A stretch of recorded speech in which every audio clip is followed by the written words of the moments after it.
படம் ரொம்ப நல்லா இருந்தது.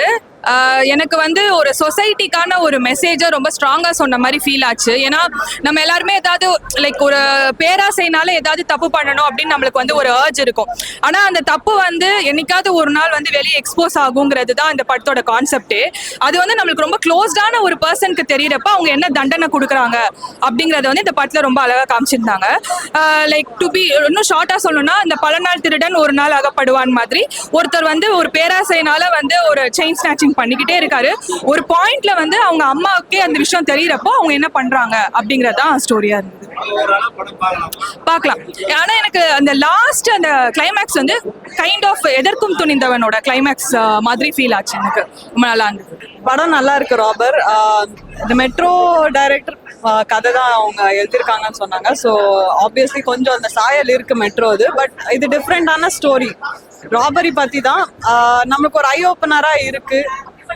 ராபரி எப்படி நடக்குது, அது பின்னாடி எவ்வளோ பெரிய செயின் இருக்கு. It's not a single person. So அந்த ஒரு ஐ ஓப்பனர் இருக்கு. பட் இந்த படம் பார்க்கும்போது எனக்கு என்ன தோணுதுன்னா, நம்ம ஊர் போலீஸ் எல்லாம் சேர்ந்து கொஞ்சம் எக்ஸ்ட்ரா சேஃப்டி போட்டு நம்மளுக்கு கொஞ்சம் இன்னும் சேஃப்டி கொடுத்தா நல்லா இருக்கும்னு தோணுது.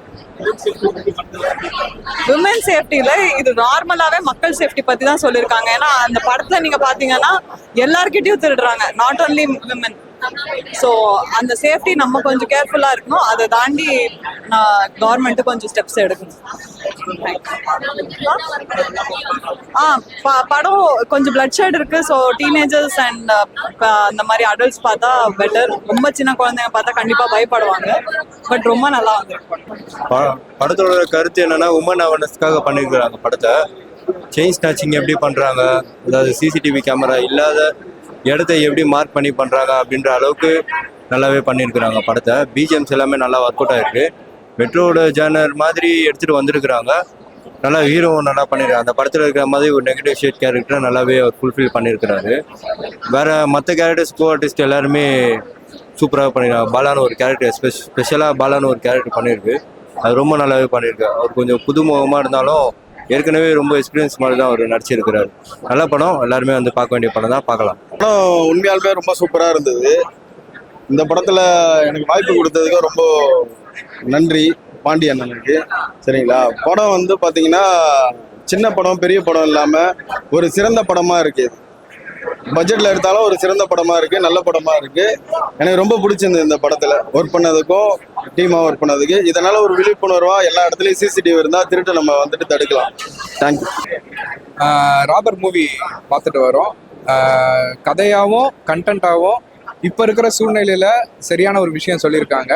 கண்டிப்பாக எல்லாம் வந்து பார்க்கலாம். அதான் இப்போ இது வந்து ஸ்னெயின் ஸ்நாச்சிங் சொல்லிட்டு இப்போ இருக்கிற சினிமால எல்லாம் பார்த்தீங்கன்னா ஹீரோ வந்து தப்பு பண்ணாத க்ளோரிஃபை பண்ற மாதிரி ஒரு விஷயம் நடக்குது. அவன் தப்பு பண்ணாலும் அது தப்பு கிடையாது, அது மொமெண்டா. ஆனா பாதிக்கப்பட்ட சைட்ல இருந்து யாரும் பேசுவாங்களா அப்படின்னு தெரியுது. இங்க வந்து நம்ம மொமெண்டா இது தப்பு பண்ணாலுமே அது ஹீரோவா இருந்தாலும் சரி அப்படின்ற ஒரு விஷயம் வந்து மெசேஜாவும் சரி கண்டென்ட்டாவும் சரி கரெக்டா இருந்துச்சு. படம் நல்லா இருக்குண்ணா. கண்டிப்பா லைவான ஒரு எக்ஸ்பீரியன்ஸ். இப்ப பிரச்சனைகள் நடக்கிற பிரச்சனைகள்லாம் வச்சு ஒரு விஷயம் பண்ணாங்க. நம்ம டே டு டே லைஃப்ல ஒரு நியூஸ் பேப்பர்ல ஸ்னெயின் ஸ்நாச்சிங்னு ஒரு விஷயத்தை பார்த்து கடந்து போயிடுறோம். ஆனா அது பாதிக்கப்பட்ட குடும்பத்தோட நிலைமை என்ன, தப்பு பண்றவங்களோட மனநிலை, அவங்க ஜாலிக்காக கூட பண்ணலாம், அவங்க ஒரு ஜஸ்ட் ஒரு விஷயம் என்டர்டைன்மெண்டா கூட பண்றாங்க, அது வந்து பிடிச்சிருக்குன்ட்டுன்னு. ஆனா பாதிக்கப்பட்டோட ஃபேமிலி என்னாச்சு, இதுல வந்து ஒரு நிறைய பிரச்சனையோட நகை விஷயம்லாம் இன்வால்வ் ஆகுது. ஒரு கல்யாணத்துக்கு சேர்த்து வச்ச நகையா இருக்கட்டும், சொந்தக்காரங்க கூட இவ்வளவு விஷயம், ஒரு 10 வருஷம் உழைப்பு வந்து ஒரு செகண்ட்ல காணா போயிடுதுன்றப்ப அவனோட பெயின் எப்படி இருக்குன்ற விஷயத்த யாரும் பெருசா சொன்னதில்லை. அது சொன்ன விஷயம் கரெக்டா இருந்துச்சு. தப்பு பண்ணவங்களுக்கு வந்து ஜஸ்டிஃபை வந்து போலீஸ் தண்டா இருந்தாலும் அவனோட பெயினை வந்து அவன் ஒருவேளை அந்த அக்யூஸ்ட் வந்து தப்பு பண்ணவன் கையிலேயே மாட்டிட்டானா அவன் எப்படி பண்ணுவான் அப்படின்ற விஷயம்லாம் கரெக்டாக காமிச்சிருக்கான்.